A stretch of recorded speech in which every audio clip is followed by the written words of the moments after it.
Yes lads, it's the Football Fancy Boys here, and in today's video we are delighted to bring you our first ever PWET Prem Weekend Extra Time, the show that brings you absolutely everything you've seen from the Premier League this weekend. Now we have to start with the big game, the massive one at the top of the table, which just ended. It was Manchester City 2, Liverpool 2. And what a game it was. Both teams are absolutely world class. You can see why they are in the position that they are in the table. It was a very, very even game, but Liverpool came from behind twice with goals from Diogo Jota and Sadio Mane to cancel out goals from Kevin De Bruyne and Gabriel Jesus. Now the big question after this game, it leaves City 1 point clear at the top of the league. Both teams have 7 games to play. Noah, I'm going to ask you, who do you think is going to win the Premier League this season? It's so tough to call because both teams are brilliant. I'm going to go with City. Yeah, for me it's City as well. You look at their fixtures and they do have significantly easier games than Liverpool left to play. It is definitely, by far, without a doubt, it's going to be very, very close and it could go on to the final day.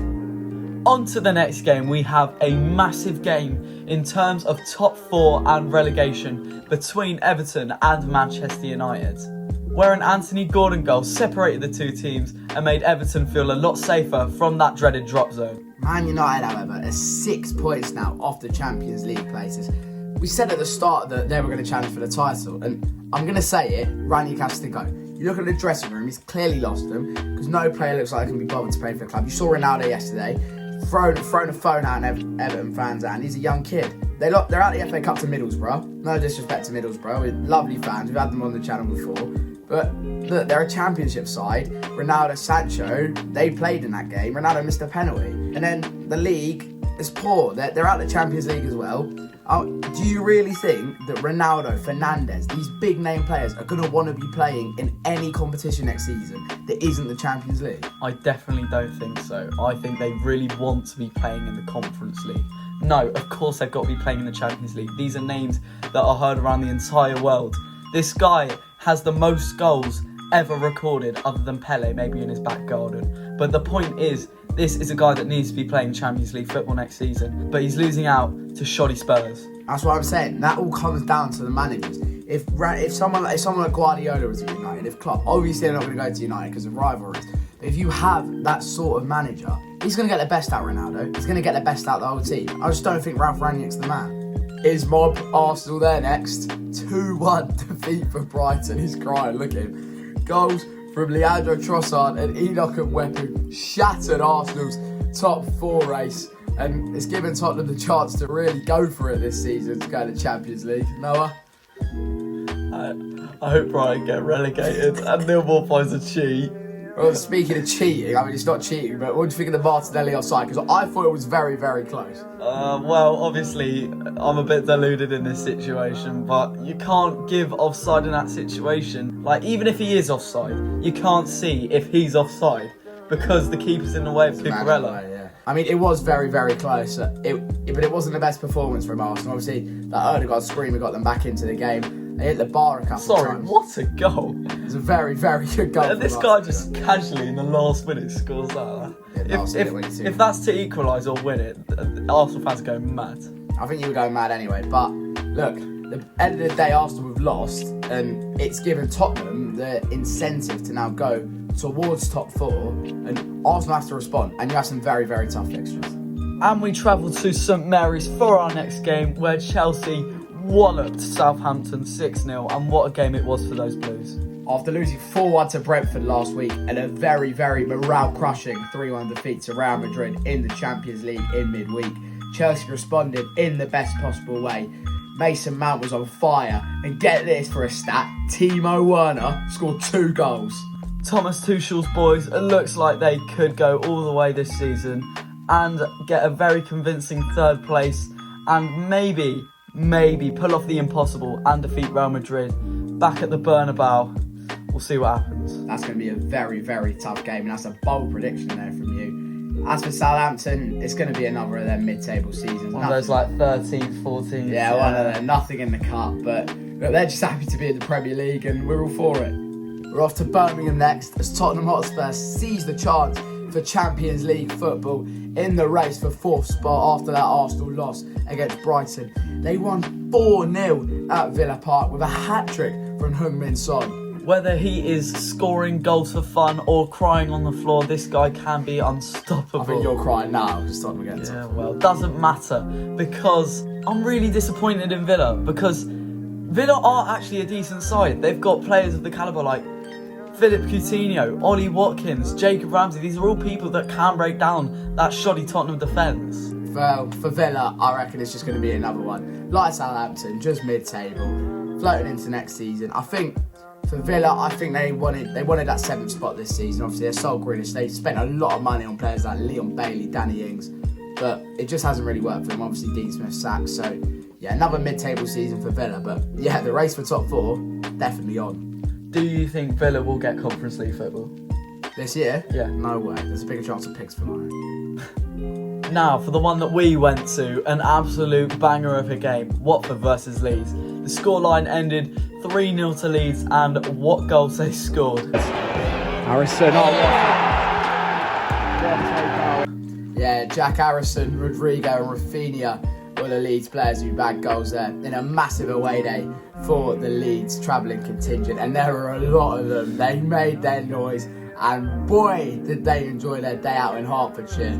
I can still hear them singing. What a crowd of fans they were, and I can't even think of other fans that can compare. Maybe Crystal Palace or Middlesbrough, but wow, that was some away support, and that 3-0 win definitely made them louder than usual. They were definitely one of the best sets of fans me and Noah have seen all season. As for Watford, I think relegation's now on the cards. I can't see anything else. They shouldn't be losing 3-0 home to Leeds. Like, let's be real. If they want to stay in the division, that can't be happening. Exactly.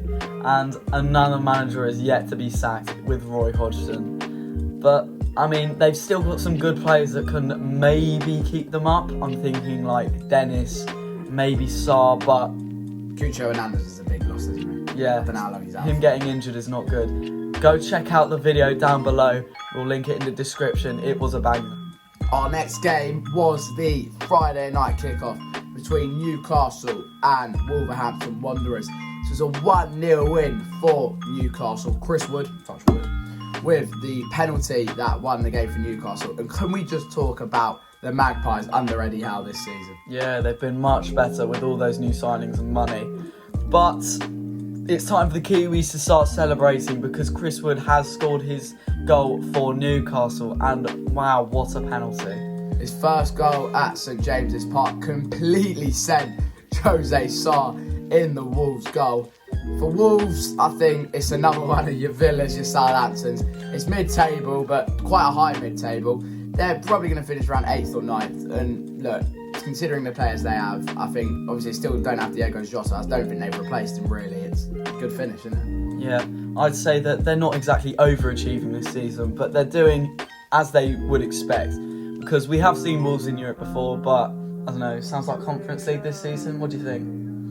I reckon they'd be lucky to get into the Conference League because you've got West Ham in there. I think at the moment West Ham are better than Wolves. Obviously United, I can't believe we're talking about United in 7th place. No, I don't think they'll get there yet. But if they can keep on to the likes of Neves, I don't think Jimenez will go. But Neves is a key one. If they can keep hold of him, bring in some decent players, I think they'll have a chance next season. And let's hope for the Magpies' sake, Mr. Touchwood can keep scoring. Up to the Midlands we go as Leicester defeat Crystal Palace 2-1. And wow, that young Kiernan Dewsbury Hall looks like a serious player. I'm going to say it now, Kiernan Dewsbury Hall for England.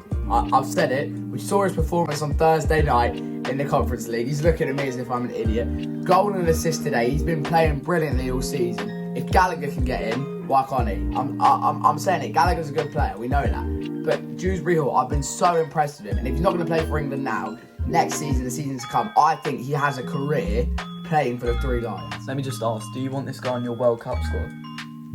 I don't think I'd have him in the World Cup squad. Yeah, exactly. No, but I'm saying a few friendlies, put him in there and see what he can do. He had a very good game against Crystal Palace. Good goal and good assist. As for Palace under Vieira, another mid-table side, you know, they're not going to be in trouble. They play some lovely football under Vieira, beating your mob 3-0, and they drew 0-0 to City as well. But obviously the Zaha today, he's missed 2 penalties, he scored a rebound, but it weren't meant to be for them today, and yeah, they'll be back. Good performance from Kasper Schmeichel. He's saved 2 penalties, and he does step off his line a lot, but I mean, he is a good keeper and son of a very good keeper.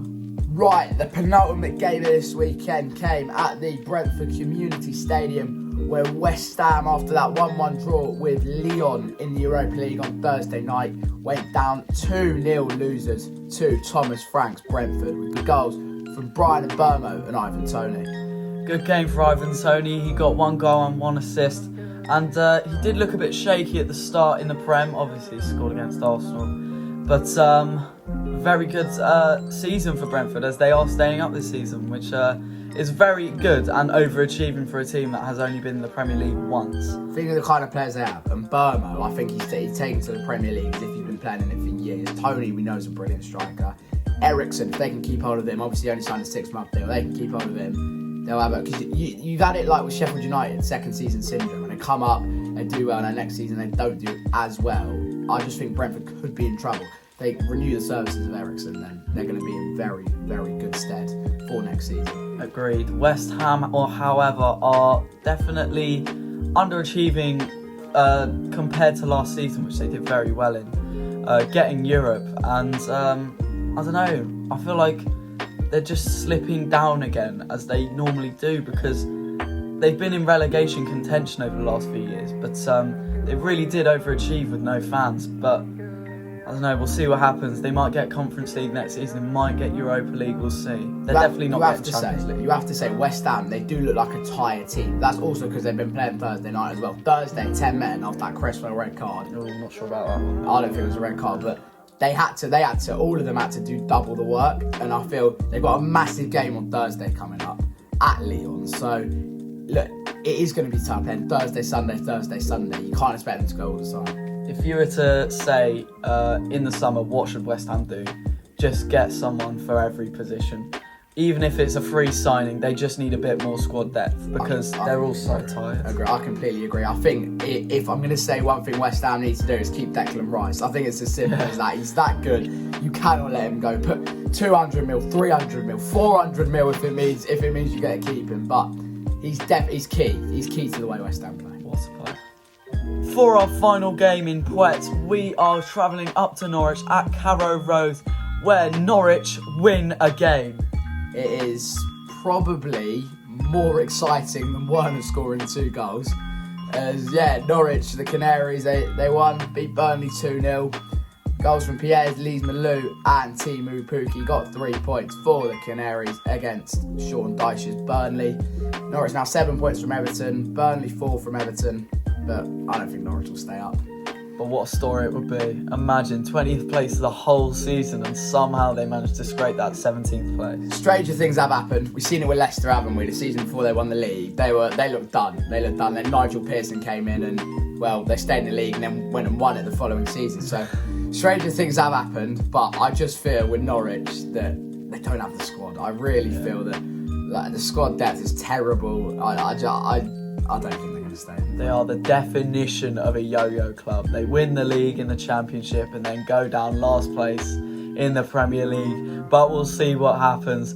Thank you all very much for watching our first ever PWET. Let us know in the comments, relegation, who's going down, the league, who's winning the league, because that's going to be a very close one.